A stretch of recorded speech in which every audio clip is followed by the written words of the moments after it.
Okay, we have three different kinds of Velcro. We have adhesive back hook. It's got an adhesive backing. We have sew-on loop that has no backing. And we have adhesive back loop that's 3/4 inch. Now for these 1-inch pieces, remember we can pre-cut a number of these. You want them about 8 inches wide, more or less, 7 to 9 inches, but around 8 inches. These should be about 1.5 inches wide. And here's how this goes. The adhesive back loop, you do not want to pre-cut. Some of these are wider than others, and you'll only be cutting them twice. So we cut them after we actually adhere it to this. So here's how it goes. Take adhesive back Velcro.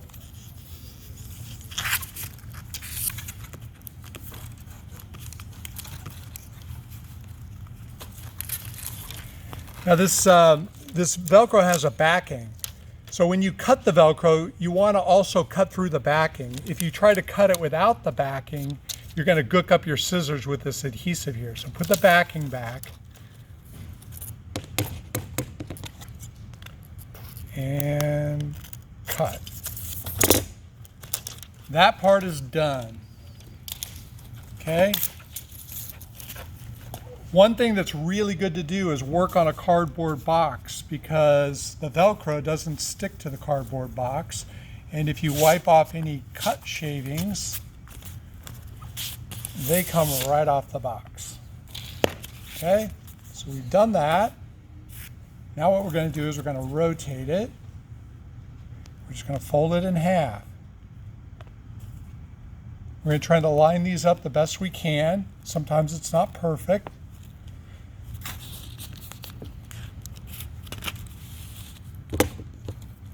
And then what I'm going to do is I'm going to cut an arc. I'm going to start about 1/3 of the way down, and I'm going to end about 1/3 of the way, or 2/3 of the way here. So I'm going to start about here, end about here. And just, try to make them look nice. These are for good people.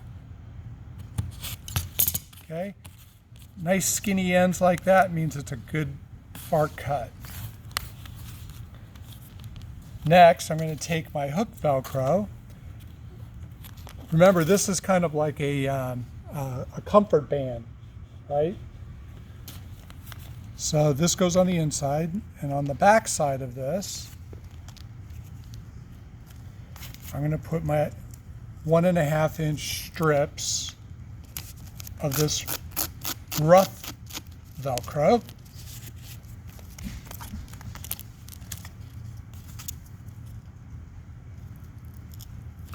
I'm going to put one on each side, so on the front and the back.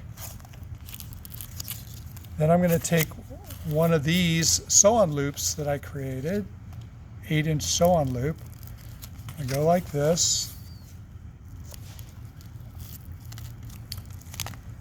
and then I'm going to put it in a bag. When you put it in the bag, make sure that you get the air out of the bag before you seal it.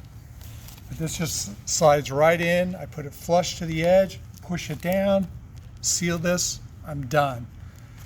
I find it's best to work alone than an assembly line. It's faster to work alone. If you have several people, just have them do their own shields. Make sure you do your distancing and all that stuff. But pretty darn easy. That's exactly how you do it. Thanks.